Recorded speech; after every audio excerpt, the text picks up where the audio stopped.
이곳은 나이 들어가는 마음을 조용히 들여다보는 시간, 마음 사색입니다. 오늘은 동창회에 대해 함께 생각해 보려 합니다. 요즘 카카오톡 단체방에서 동창회 공지가 뜨면 이상한 기분이 듭니다. 반갑다기보다는 뭔가 무거운 느낌이 먼저 옵니다. 가야 하나 말아야 하나 하루 종일 그 생각만 하게 되고 결국 참석 버튼을 누르고 나서도 마음 한편이 편치 않습니다. 누르긴 눌렀는데 마음은 따라오지 않습니다. 괜히 약속부터 진 비처럼 느껴집니다. 가기 전부터 마음이 먼저 피곤해집니다. 아직 만나지도 않았는데 이미 한 번 다녀온 것처럼요. 예전엔 그렇지 않았습니다. 20대, 30대 때는 오랜만에 보는 얼굴들이 그저 반가웠습니다. 밤새 술 마시고 옛날 이야기하고 웃고 그게 전부였습니다. 그런데 지금은 다릅니다. 자리에 앉아 있으면 누가 뭐하고 사는지, 자식은 어디 다니는지, 건강은 괜찮은지 그런 이야기들이 자연스럽게 오갑니다. 그리고 웃고 있어도 마음은 재고 있습니다. 어쩌면 우리는 그 자리가 추억을 나누는 곳이라고 생각하지만 실제로는 서로의 현재를 확인하는 자리에 앉아 있는 건지도 모릅니다. 친구를 보러 간다기보다는 내가 어디쯤 있는지 가늠하러 가는 것 같습니다. 추억은 가벼운데 현실은 무겁습니다. 가끔은 이런 생각도 듭니다. 정말 보고 싶어서 가는 건지, 안 가면 뒤처지는 것 같아서 가는 건지, 안 가면 나만 빠진 것 같고 혹시 내 이야기가 나오진 않을까 싶어서 그래서 또 시간을 냅니다. 이건 비단 동창회만의 이야기가 아닙니다. 친척 모임도, 동호회도, 오래된 지인들과의 약속도 마찬가지입니다. 나이가 들수록 관계는 많아지는데 편한 관계는 줄어듭니다. 만나야 할 사람은 많은데 만나고 싶은 사람은 없습니다. 한 번쯤 생각해 봅니다. 이 관계를 계속 이어가야 하나? 안 봐도 될 사람을 억지로 만나고 있는 건 아닌가? 하지만 그렇게 생각하는 나 자신이 이기적으로 느껴집니다. 어느 순간부터 동창회는 의무가 되었습니다. 즐거움이 아니라 해야 하는 일이 되었습니다. 안 가면 섭섭해할까봐, 관계가 멀어질까봐 그런 두려움으로 가는 자리가 되었습니다. 그리고 집에 돌아오면 이상하게도 마음이 무겁습니다. 즐거웠다기보다는 피곤합니다. 웃긴 했지만 편하진 않았습니다. 왜 만나고 나면 더 외로울까? 왜 웃으면서도 견주게 될까? 혼자 걸으면서 생각합니다. 차라리 집에 있을 걸. 혼자 조용히 차라도 마시고 책이라도 읽고 있을 걸. 그게 더 나았을 것 같습니다. 문을 닫고 나서야 내 얼굴이 풀리는 걸 느낍니다. 그제야 알게 됩니다. 그 자리에서는 내 마음이 내 자리에 앉아있지 못했다는 걸요. 19세기 독일 철학자 아르투어 쇼펜하우어는 이렇게 말했습니다. 인간은 타인과 가까워질수록 오히려 더 불편해진다. 이 문장은 냉정합니다. 하지만 우리의 경험과 정확히 맞아떨어집니다. 젊을 때의 친함은 추억이지만 나이가 들수록 친함은 비교와 평가가 됩니다. 동창회는 만남이 아니라 서로의 현재를 확인하는 자리입니다. 그리고 그 과정에서 우리는 자연스럽게 나를 남과 비교합니다. 저 사람은 자식이 의사라는데 나는 뭐 했나? 저 친구는 아직도 건강해 보이는데 나는 왜 이렇게 아픈 데가 많을까? 혼자 있을 때는 비교할 대상이 없어서 편합니다. 하지만 누군가와 마주 앉는 순간 우리는 자동으로 저울을 꺼냅니다. 나와 저 사람, 누가 더 나은가? 이건 의도가 아니라 본능입니다.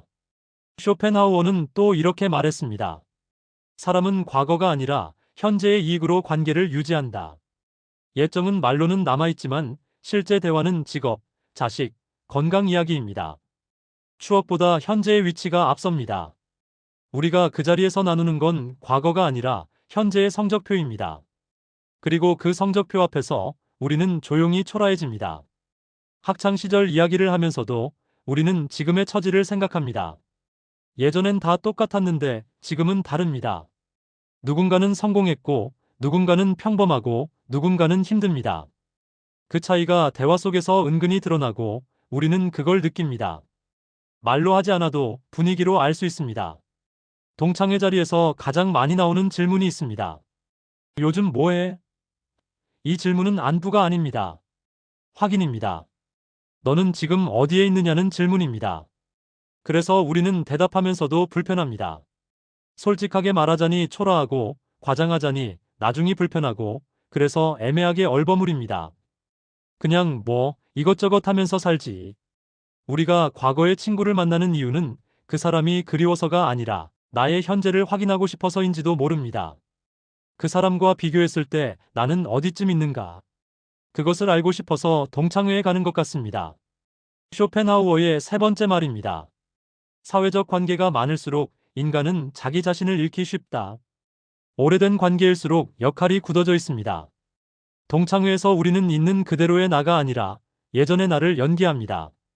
학창시절 밝았던 사람은 여전히 밝은 척해야 하고 조용했던 사람은 여전히 조용해야 합니다. 우스갯소리 잘하던 사람은 또 웃겨야 하고 리더였던 사람은 또 분위기를 이끌어야 합니다. 그 역할에서 벗어나는 순간 어색해집니다. 그래서 동창회는 피곤합니다.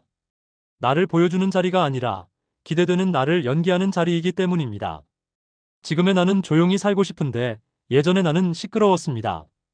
지금의 나는 웃을 기운이 없는데 예전의 나는 늘 웃었습니다.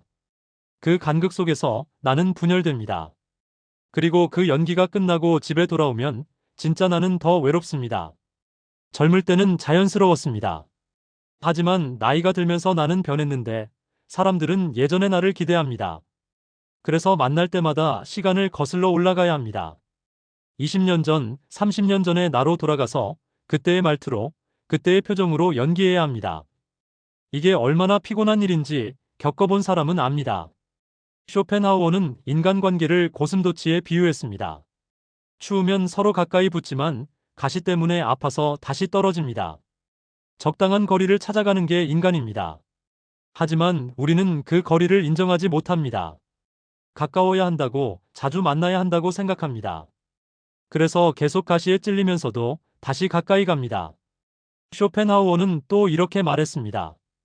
외로움은 고통이지만 맞지 않는 사람들과 함께 있는 것은 더 큰 고통이다. 혼자 있을 때의 외로움은 조용합니다. 하지만 맞지 않는 사람들과 함께 있을 때의 외로움은 시끄럽습니다. 웃으면서도 외롭고 말하면서도 공허하고 함께 있으면서도 혼자입니다. 이런 외로움이 더 견디기 힘듭니다. 쇼펜하우어의 말들은 따뜻하지 않습니다. 하지만 정확합니다. 가까워질수록 부담스러워지고 오래될수록 역할이 굳어지고 많아질수록 나를 잃어갑니다. 여러분은 어떠신가요? 동창회에 다녀온 뒤 마음이 가벼워지셨나요? 아니면 더 무거워지셨나요? 그 자리는 나를 위로해 주던가요? 아니면 나를 제게 만들던가요? 정말 보고 싶은 사람이 있어서 가셨나요? 혹시 혼자가 더 편하지 않으세요? 자리에 앉아 계실 때 진짜 편하셨나요? 웃고는 있었지만 속으로는 긴장하고 계셨던 건 아닌가요? 집에 돌아오는 길 혼자 걸으면서 무슨 생각을 하셨나요? 지금 주변에 진짜 편한 사람이 몇 명이나 계세요? 아무 말 안 해도 편한 사람, 있는 그대로 보여줘도 괜찮은 사람. 대답이 바로 나오지 않아도 괜찮습니다. 그런 마음이 있다는 것만으로도 충분합니다. 이제는 안 가도 되지 않을까요? 19세기 독일 철학자 프리드리히 니체는 이렇게 말했습니다. 군중은 개인의 가치를 갉아먹는다. 집단 속에서는 언제나 비교가 생깁니다. 비교가 시작되는 순간 평온은 사라집니다. 동창회도 마찬가지입니다. 그 자리에 앉아 있는 순간 우리는 더 이상 나 자신이 아니라 누군가와 비교되는 존재가 됩니다. 그리고 그 비교 속에서 우리는 조용히 작아집니다. 하지만 니체는 이렇게도 말했습니다. 자기 자신으로 남기 위해서는 때로 거리를 선택해야 한다. 모든 초대를 받아들이는 건 예의가 아니라 소모입니다. 안 가는 선택은 도망이 아니라 자각입니다. 내가 누구인지 지키기 위해서는 때로 거리가 필요합니다. 그 거리는 냉정함이 아니라 지혜입니다. 우리는 오랫동안 관계를 유지하는 것이 미덕이라고 배웠습니다.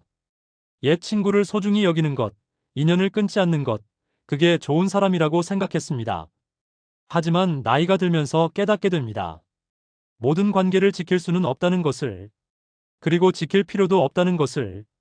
니체는 또 이렇게 말했습니다. 과거에 묶여있는 사람은 현재를 살 수 없다. 동창회는 추억을 나누는 자리 같지만 실제로는 과거의 서열을 다시 확인하는 자리가 되기 쉽습니다. 누가 더 잘 됐는지, 누가 더 성공했는지, 그런 비교 속에서 과거는 현재를 짓누릅니다. 하지만 우리에게 필요한 건 과거가 아니라 현재입니다. 지금 이 순간 나는 어떻게 살고 있는가? 그게 중요합니다. 과거의 친구가 아니라 지금 내 옆에 있는 사람. 과거의 성취가 아니라 지금 내가 느끼는 평온. 그게 진짜입니다. 니체는 이렇게 말했습니다. 나를 파괴하지 않는 것은 나를 더 강하게 만든다. 동창회에서 느낀 불편함, 그 피로함, 그 외로움. 그것들이 우리를 약하게 만드는 게 아닙니다. 오히려 그것을 통해 우리는 깨닫습니다. 내가 진짜 원하는 관계가 무엇인지, 내가 진짜 필요한 시간이 무엇인지. 니체는 말했습니다. 가장 높은 산은 혼자 올라야 한다. 인생의 후반부는 혼자 걷는 시간입니다. 젊을 때는 함께 가는 게 중요했지만 나이가 들수록 중요한 건 내가 어디로 가는가입니다. 그 길을 함께 걸어줄 사람이 있다면 좋지만 없어도 괜찮습니다. 동창회에 안 가도 진짜 친구는 남아 있습니다. 자주 안 만나도 남는 관계가 진짜 관계입니다.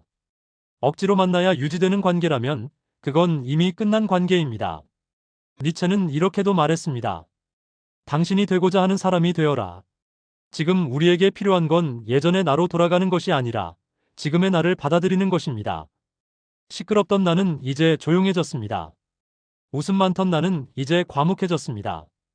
그게 자연스러운 변화입니다. 그 변화를 받아들이지 못하는 사람들과 억지로 맞출 필요는 없습니다. 나이 든다는 건 관계가 줄어드는 게 아닙니다. 진짜 관계만 남는 것입니다. 숫자가 아니라 깊이입니다. 많은 사람이 아니라 진짜 사람입니다. 니체는 말했습니다. 춤추는 별을 낳으려면 스스로 혼돈을 품고 있어야 한다. 지금 느끼는 혼란, 불편함, 외로움. 그것들이 나쁜 게 아닙니다. 그것들을 통해 우리는 새로운 나를 만들어갑니다. 억지로 웃지 않는 나, 억지로 맞추지 않는 나, 편한 것만 선택하는 나. 남을 위해 웃고, 남을 위해 참고, 남을 위해 시간을 쓰는 인생은 충분히 살았습니다. 니체의 마지막 말입니다. 자기 자신이 되는 것, 그것이 가장 어려운 일이다. 하지만 우리는 할 수 있습니다. 충분히 살아왔고, 충분히 노력했고, 충분히 참았습니다. 그게 나이 들어가는 사람의 몫입니다. 우리는 한때 같은 교실에 앉아 있었지만 같은 인생을 살지는 않았습니다. 시간이 흐르면 관계도 변합니다. 그럼에도 불구하고 꼭 가야 할 것 같은 자리가 있다면 그건 정이 아니라 체면일지도 모릅니다. 동창회에 가지 않는 선택은 사람을 피하는 게 아니라 불필요한 비교에서 나를 보호하는 선택입니다. 인생을 살다 보면 관계도 정리가 필요합니다. 남겨둘 것과 내려놓을 것을 구분해야 할 때가 옵니다. 그게 냉정함이 아니라 성숙함입니다. 젊을 때는 많은 사람을 만나는 게 중요했습니다. 하지만 나이가 들면 적은 사람을 깊이 만나는 게 중요해집니다. 100명의 아는 사람보다 1명의 편한 사람이 더 소중합니다. 혼자 있는 시간이 많아진다고 외로운 게 아닙니다. 오히려 혼자 있을 때 평온합니다. 동창회 공지가 와도 이제는 편하게 선택할 수 있습니다. 가고 싶으면 가고 안 가고 싶으면 안 가면 됩니다. 관계의 의무를 내려놓는 순간 마음은 비로소 조용해집니다. 그리고 그 조용함 속에서 우리는 진짜 나를 만납니다. 연기하지 않는 나, 비교하지 않는 나, 그냥 있는 그대로의 나. 그게 나이 들어가는 사람의 특권입니다. 이 이야기가 당신의 하루 한켠에 잠시 머물렀다면 표시 하나 남겨두셔도 괜찮습니다. 이 시간들이 가끔 필요할 때 다시 만날 수 있도록 이어져 있겠습니다. 이곳은 마음 사색이었습니다.